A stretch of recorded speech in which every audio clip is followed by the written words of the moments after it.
bismillahir rahmanir rahim. Darsou nogay e jeetataɓo on e nder nde ɗo deftere matini din hiɗen ka lannode paas capanɗe tati e goaɓo on lannode makko o ley karama komin maki wal hadisu e maaku nelaɗo kadi ko ɗum wiyete hadis anhu eggude e nelaɗo sallallahu alayhi wa sallam. Nelaɗo maki alkayisu ko woni ƴoƴƴuɗo awa ko woni finuɗo man dana nafsahu ko on hasbuɗo wonki makko kin wona imam nawawi firri noon ɗum ɗo ka riyadu salihin. Man dana nafsahu ko on hasbuɗo wonki makko kin wa amila o gollani lima ba'da al mawti konko woni ɓaawo mayde. Wal ajizu ko woni ronkinkiniɗo aamuɗo ko woni neɗɗo tunejo man atba'a nafsahu ko on jokkinɗo wonki makko kin hawaha beleɗe makki watamanna o yeli alallahi e hoore Allah al amani yelaji. E lanni firgol maliki yawmiddin mo lanni maliki yawmiddin ko hikkotoɗon ko on ɗum ko iyyaka na'budu wa iyyaka nasta'in. joni noon karama komi maki iyyaka na'budu ko ammen rewata ɗum koye nder fatiha ay ko woni ɗum la na'budu min rewata ghayraka ko hina an Allah. ahadin ɗum noon ko ahadi wondi bayna al abdi wa bayna rabbihi hakkude jiyaɗo e joomi makko alla ya'buda nde o rewata illa iyyahu si wona kanko. Wa iyyaka nasta'in iɗen anndo kadi ko aya e nder ko konngol wongol e nder simode fatiha nde.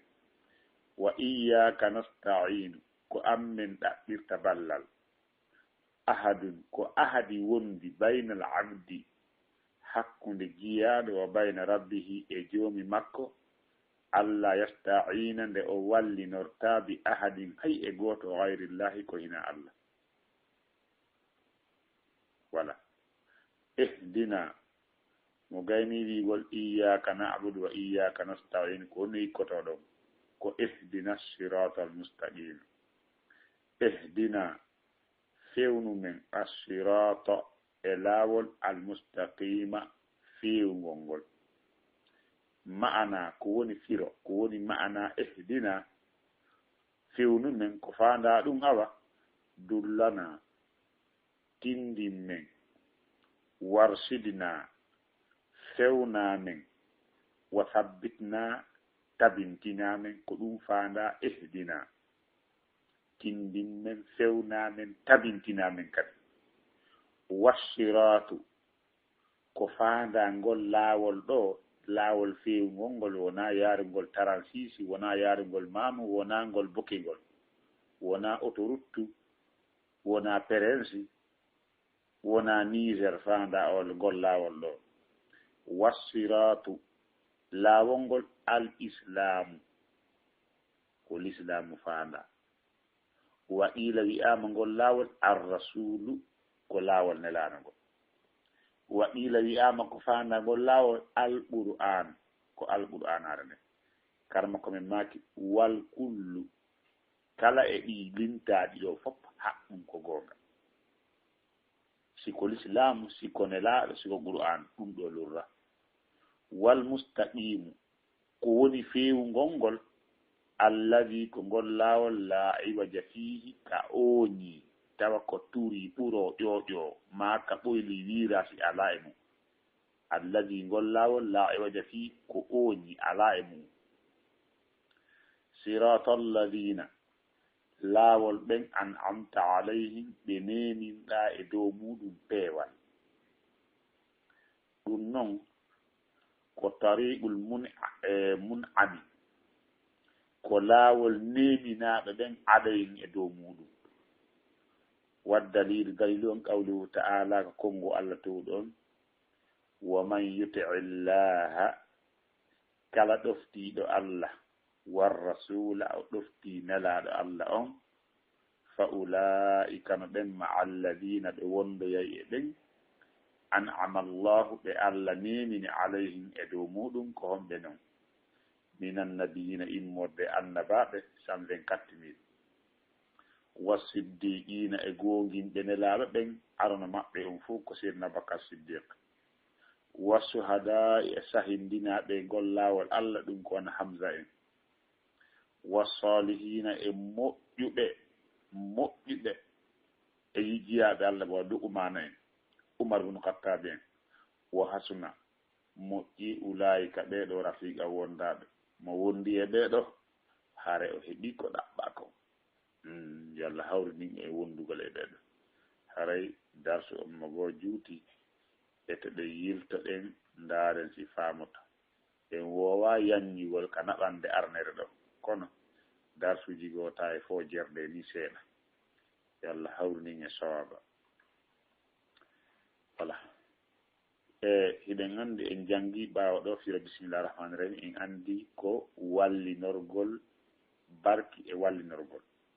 hamdu o yettore nen en andi ko fana ɗum alif e laamu si waɗama ɗum hara en andi jadendanga yettoji ɗin ko Allah wodani donc en jangi rabbil alamin on en fari ɗum ɗon en andi rabbu on ko Allah fanda on jeeɗoɓa kanko tagi fuu amma tagore nen andi kala ko hina Allah ko taga ɗum ko Allah tuwoni ko tagaka donc ɓawo ɗum en jangi arrahmanur rahim kadi rahmane en andi ko fanda ɗum ko yurmede huɓutunoɗen dangal tagore men julɗo e kefere fo ɓay ɗum ko anna ɗon rahim on ɗum ɗon en andi ko jeeyi ɗum ɗon ko gomɗinɓe ɓen tun hertu ɗum ɗon Allah waɗen e maɓɓe ɗum ɗon ko lahara ɓawo ɗum en jangi maliki yawmiddin en andi ko fanda ɗum ko ñalande joddi golle ñande kala yoɓete ko golli kon si tawi ko moƴƴi ko boni yoɓete karam ko min addane dalilu ayaji ittade gasimoɗo infitar wama adraka ko andinma ma yawmuddin koni ñalande dargal summa refti ma adraka ko andinma ma yawmuddin koni ñalande dargal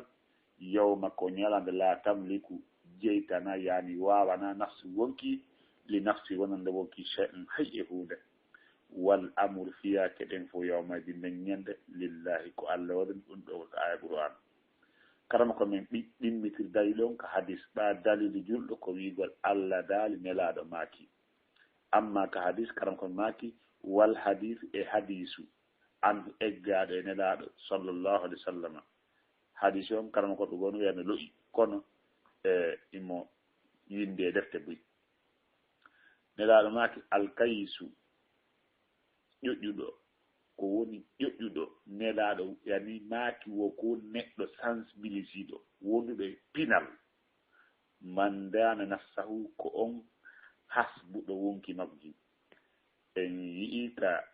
riyade salihin imam Nawawi no firi rahimahullah no firi man dana on ɗo wonde ko man hasaba aw hasaba donc man dana nafsahu ko on neɓuɗo ma o hasbi wonki makko o ñaawiki ada o ñaawede o ndaari hoore makko o yurni golle makko ɗe wa amila o eti o gollani lima ba'da al mawt konkoni ɓaawo mayde gollugol fi lahara en andi ko woni neɗɗo finuɗo ko gomɗinɗo Allah golli golle moƴƴe ko tawya ka Allah ko o woni neɗɗo finɗo si woopi ɗum ɓe jaa hare neɗɗo wona pinal si tawi neɗɗo fina o gollanta lahara si neɗɗo no fini o gollana lahara alkayisu man dana nafsahu wa amila lima ba'da al mawti nelaɗo maki ɗum ko woni neɗɗo ƴoƴuɗo ko on hasbuɗo wonki makko kin o gollani kon ko woni ɓaawo mayde ɓa ko pellet ko goɗɗo remi kon ɗon ko ɗum o soñoyta toon on tigi eto wakkilo gollaki san tawe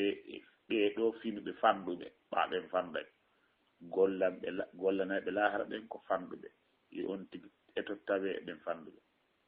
wal ajise ko woni ronkuɗon neɗɗo cunejo mo wonda e pinal hay seeɗa man atba nafsahu ko on jokkinɗo wonki makko kin hawaha beleɗe makki ɓa kala on mo yiɗa o malkisama andu ko beleɗe o jokki wala tuti man aghfalna qalbahu an dhikrina wattaba hawahu wa kan amruhu furuta kala jokkuɗo beleɗe makko ɗen hare fi makko fof ko laawi ɗum sabu inna nafsa la ammaratun bis-su'i wonki ko yamira ɗum ko boni donc ko Allah daale Qur'an fi yimɓe malaɓe ɓen ko wa amma man khafa maqama rabbih wa naha an-nafsa 'anil hawa ko on kulɗo darago yeso joom makko o haɗi wonki makko kin gay e beleɗe ɗen fa innal jannata hiya al-ma'wa donc haray Allah subhanahu wa ta'ala min ni ka Qur'an nokkiɓe buy jokkayɓe beleɗe mum ɗen man atba nafsahu hawaha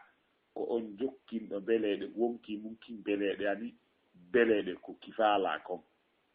min kono Allah kono mi faalira o mi reyirta Allah kono mi faalira o gasirtano acci etoɗa jerdano Allah faalira noon none laaɗon yettiniri noon wa tamanna ala llahi l amani o yeli e hoore Allah yelaji ko ɗum a yeyi woɓɓe no du'o ha wiyasi ko ni yo Allah jaɓɓo si wonani yo Allah wayli watta no Allah jaɓirta noon woɓɓe inna Allah waɗu harka ko Allah yiɗi yarli jokkuɗen eto ɗaɓɓita ndara si ko ɗum Allah yiɗi yarli ɗum hewtaka yele tum ɗon na yelagol tum harano mi yahayde hunde kaari hara mi heɓayno hunde kaari hara mi janngayno hara mi laamotono wata manna Allah el amani yeli e hoore Allah yelaji alhamdulillah sawaba donc haray ɓaawo ɗum karma komin maaki kadi iyyaka na'budu oɗo aya ɗum ɗo eɗen anndi ko itta e nder konngol e nder konnguɗi wonɗini ka nder siboore fatiha iyyaka na'budu ay ko woni ɗum sa annda la na'budu gayraka Allah min rewata ko ina an ko sattira fiyon nin ko tagirɗa min ko fiye min rewe ahadun ɗum noon ko ahadi baynal abdi hakkunde jiyaɗo wa bayna rabbihi hakkunde joom makko Allah ya'budu nde o rewata illa iyyahu si wona kanko Allah daali wa id akhada rabbuka min bani adama min zuhurihim wa ashhadahum ala anfusihim alastu bi rabbikum qalu bala shahidina en fo hiɗen mari ahdi e fe Allah wonde en rewata ko hina kanko ko kanko ti en kanko kattu reweten Allah kadi daali wa ma khalaqtul jinna wal insa illa liya'budun ahadun bayna al abdi wa bayna rabbihi alla ya'budu illa iyyah ko ahadi wondi hakkunde jiyaɗo e joomi makko nde o rewata si wona Allah wa iyyaka nasta'inu ko amen ɗaɓɓirta ballal ɗum ɗon kadi ahadun bayna al abdi wa bayna rabbihi ahadun ko ahadi bayna al abdi hakkunde jiyaɗo wa bayna rabbi hakkunde joomi makko Allah yasta'ina nde o wallinorta bi ahadin kay e goto o wayrillahi ko hina Allah tuɗo on e ko neɗɗo on wawata ko faami si tawi woni wallinorgol ko dewal haray firlisugol ngal ɗon dewal waɗana goɗɗo goo ko hina Allah haray wonti shirku al isti'anna min anwa al ibada jangirɗon noon ɓaawo kono ko faanda ngal ɗo wallinorgol ko ɗaɓɓirgol goɗɗo ballal e ko o wawata kon e muɗum a ɗaɓɓiri goɗɗo ballal ɗo yo walla e lahara ma yo waɗa yo yaññine artike ma yo okke ɓiɗɗo goɗɗo wawanama ɗum ko Allah tum wawi ɗum kono amma faborogol goɗɗo laaɓi si o nagge makko faɗɗama fokkiti mayde fabore laaɓi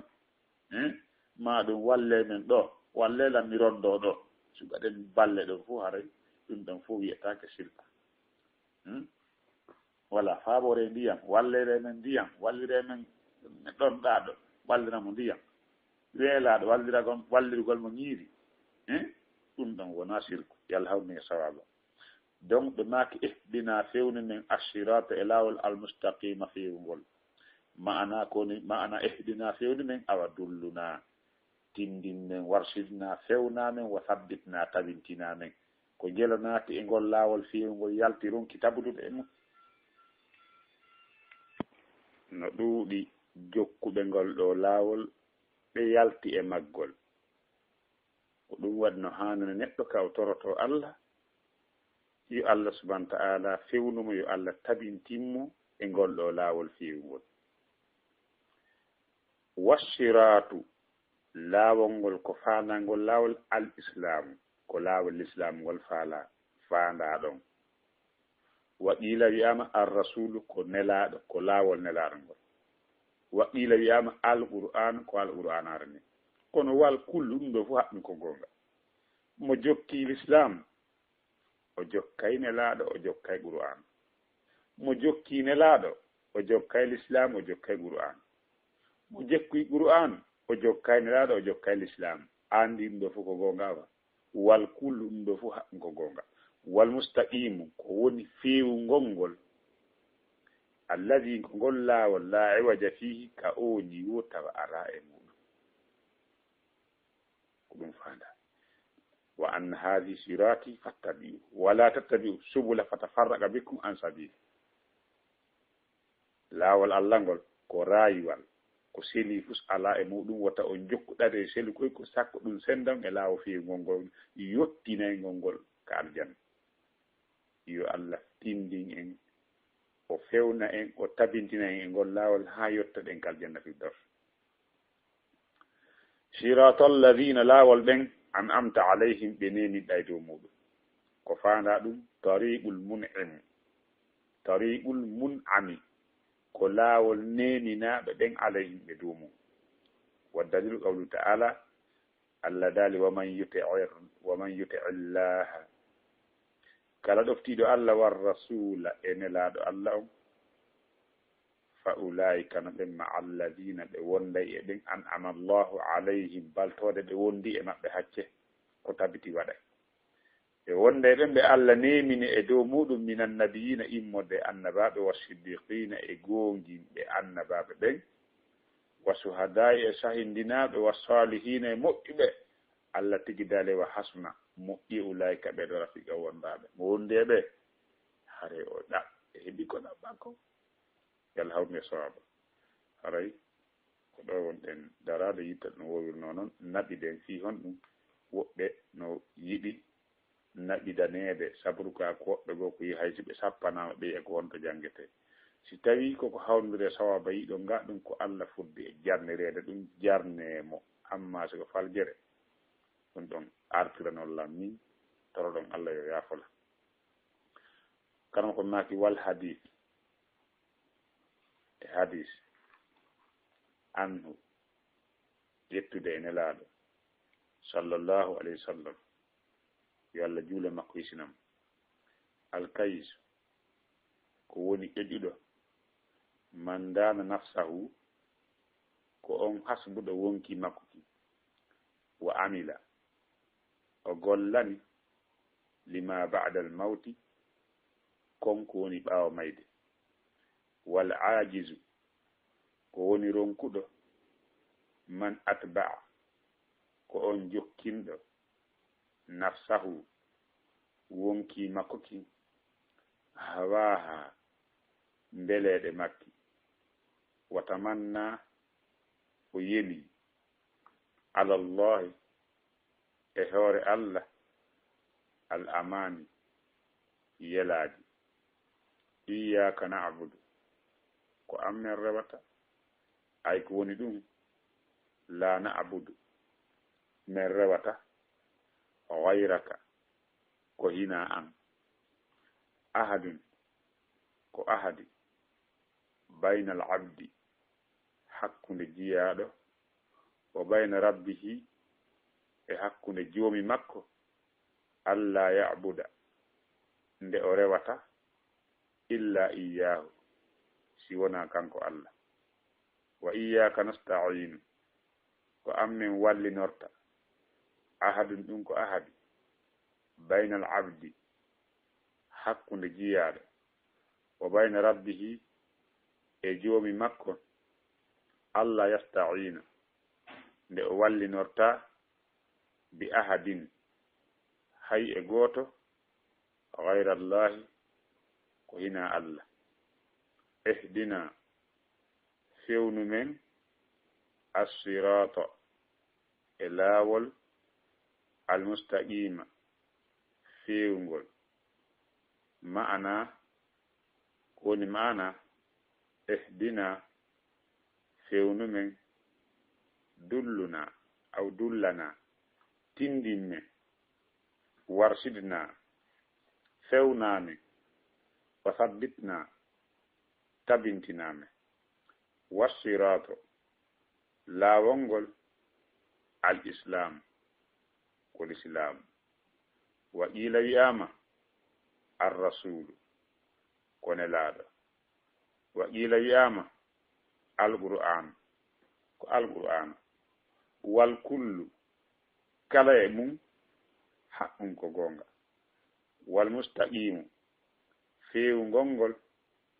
alladi ko ngol la iwaja fihi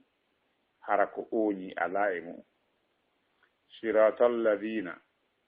laawon ɓen an amta alayhim ɓe neminɗa e dow mum tariqul mun'ami laawol neminaɓe ɓen alayhim e dow mum wa dalilu dalilu on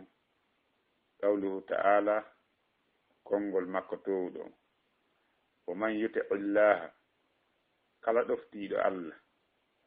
war rasula e nelaaɗo on fa ulaika no ɓen ma alladina ɓe wonday e ɓen an'ama allahu alayhim ɓe allah nemini e dow muɗum minan nabiyina immorde annabaɓe wasiddiqina e gonginɓe annabaɓe wassuhada'i e sahindinaɓe wassalihina e moƴƴiɓe wa hasuna